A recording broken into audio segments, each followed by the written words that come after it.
Les chroniques. La première chronique du mois de février avec CAI.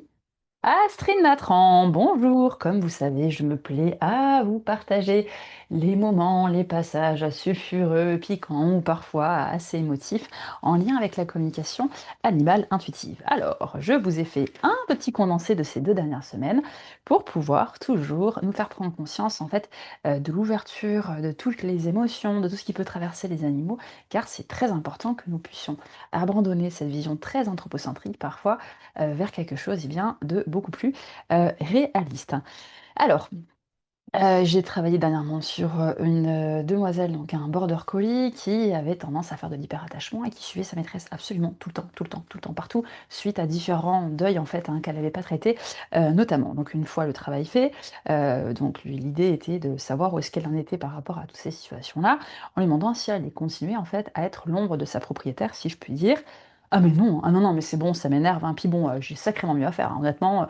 Et oui, vu qu'elle a un nouveau copain en fait, hein, sa propriétaire a agrandi la famille justement pour lui tenir compagnie suite à la disparition d'un de son copain à quatre pattes. Bon, la réponse a été claire. Donc, elle va mieux, fort heureusement. Alors, suite au 31 décembre, et bien parfois il y a des voisins qui font du bruit et qui font un peu trop la fête.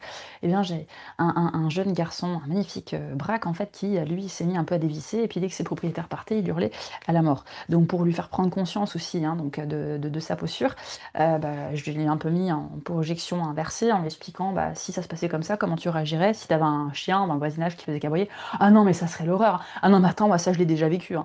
Et donc oui, en effet, il avait déjà vécu en fait cette situation puisque ce que la propriétaire m'a expliqué après, donc sa réaction était très pertinente.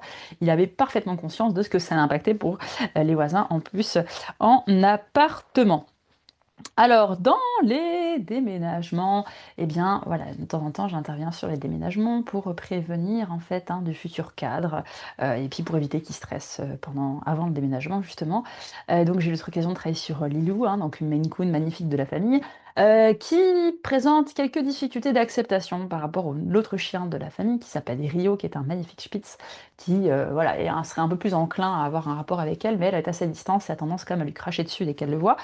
Elle m'a demandé s'il faisait aussi partie du déménagement. Donc quand je lui ai répondu que oui, elle a dit que c'était dommage. Voilà.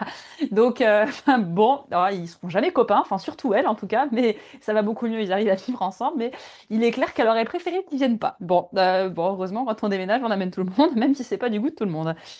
Alors, donc, alors on va le rebaptiser Jupiter, un autre Maine Coon sur lequel j'ai eu l'occasion de travailler, alors, qui est vraiment un chat assez extraordinaire quand même. Alors lui, il m'en fait des bonnes à chaque fois, hein, franchement. Alors sur les bonnes qu'il m'a fait dernièrement, alors d'abord, c'était mignon, hein, donc sur une séance, il m'a fait c'est pas, plusieurs remarques intéressantes.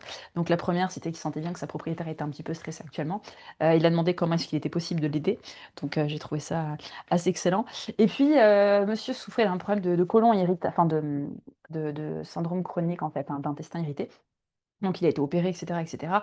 Et puis, voilà, donc du coup, il n'a pas vraiment le droit de sortir, hein, puisqu'il avait une plaie, et cetera, et cetera. Donc il était en condition de guérison à la maison, on va dire. Donc ça l'énervait un peu, il était énervé par plein de choses. Et puis, il se met à faire des vocalises de dingue, il tourne comme un fou avant d'aller à la litière. Voilà. Et donc, l'idée, c'était de savoir est-ce qu'il y a des souffrances, des douleurs particulières qui peuvent expliquer en effet ce besoin énorme de prévenir tout le monde quand il va à la litière. Eh ben non, monsieur le fait savoir. Voilà, il avait un grand besoin d'attention. Donc, ses vocalises de ça va venir, et puis c'est en train, et c'est en cours, et je vais bientôt aux toilettes. Voilà, je pense que dans un rayon de 50 mètres, tout le monde était au courant que monsieur allait aux toilettes. Heureusement qu'on ne fait pas pareil, parce que sinon, ça serait un peu compliqué quand même. Euh, donc la propriétaire voulait savoir si donc demander à ce très cher jeune homme si en effet il pensait que j'avais déjà commencé à bosser sur lui. Donc elle lui a demandé est-ce que tu as travaillé avec ton ami Astrid? Est-ce que tu as discuté avec ton ami Astrid?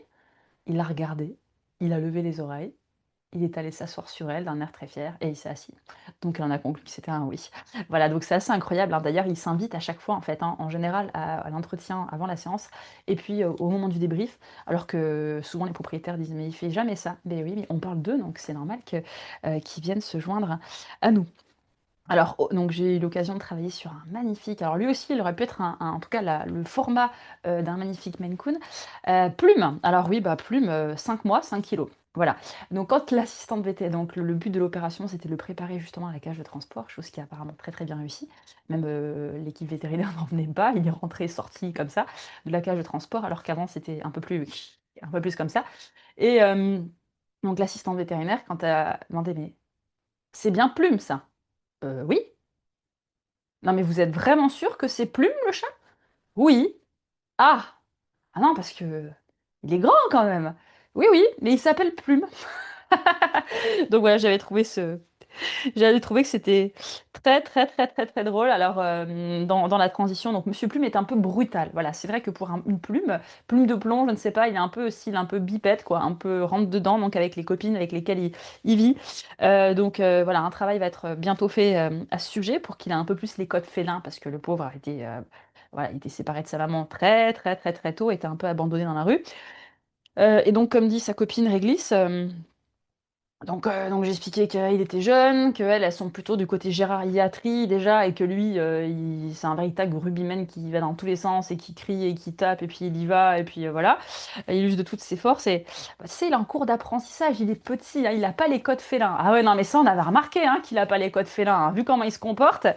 Oui, oui, bah tu m'étonnes, mais je comprends. Il vient un peu semer la zizanie quand même euh, dans, dans la vie de ces jeunes mamies, si on peut dire. Alors oui, Jupiter était un petit peu énervé par différents facteurs, hein, était même très énervé dernièrement, et notamment bah, parce que bon, bah, la cortisone qui a été prise sous dose importante, notamment bah, pour traiter son inflammation, l'a un peu énervé.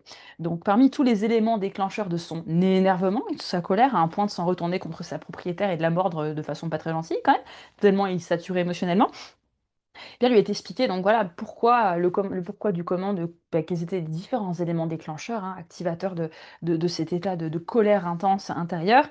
Alors, ah mais qu'à la cortisone, non mais donc comme s'il avait le doigt dans la prise en fait, non mais carrément que ça m'énerve, non mais depuis que je prends ça, je vais péter les plombs quoi, c'est insupportable en fait. Oui, voilà, je comprends parce que moi aussi j'ai été moi-même à prendre des cures parfois pour des raisons pulmonaires et c'est vrai que ça peut avoir un effet un peu de ce type-là quand même, hein, à vrai dire. Donc, c'est clair, c'est clair, c'est clair, c'est clair. Alors oui, donc en Suisse, nous avons un joli couple de frères et sœurs, enfin un binôme de frères et sœurs qui s'était mis à faire pipi partout, sur le lit de la propriétaire, devant elle, dans la niche de l'autre chien, son panier, enfin bon bref, depuis 2 mois maintenant. Et puis bon, à savoir, bah, en fait, mais t'as toujours fait ça?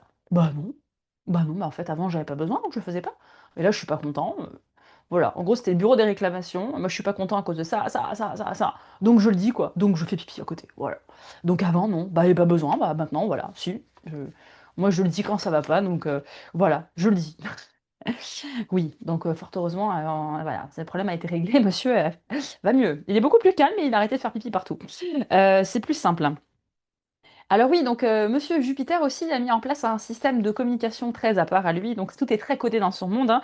Donc quand il miaule une fois, c'est pour avoir du lait, quand il miaule 2 fois, c'est pour avoir de la pâtée. Donc voilà, il sait exactement. Et puis quand ça répond pas assez vite, eh bien Monsieur se voilà manifeste en fait, en tout cas ça, bah, le fait que tout simplement et ce qu'il veut. Voilà. Et puis si ça va pas assez vite, il s'énerve parce que bon bah il a un nom fameux.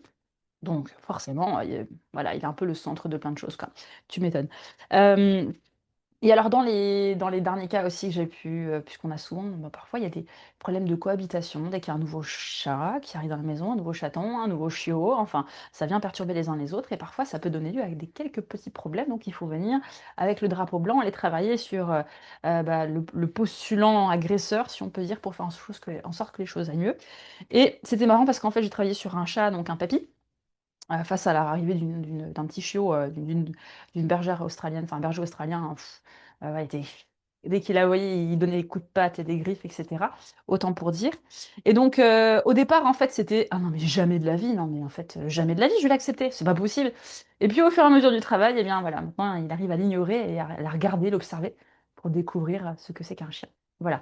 Donc on espère grandement que en tout cas, ça vous aura donné quelques autres informations sur le monde animalier et si vous avez besoin de plus d'informations, n'hésitez pas à prendre rendez-vous directement sur mon calendrier ou vous pouvez changer ou autre, hein. C'est toujours avec un grand plaisir de pouvoir vous venir en aide. Très belle semaine à vous. À bientôt!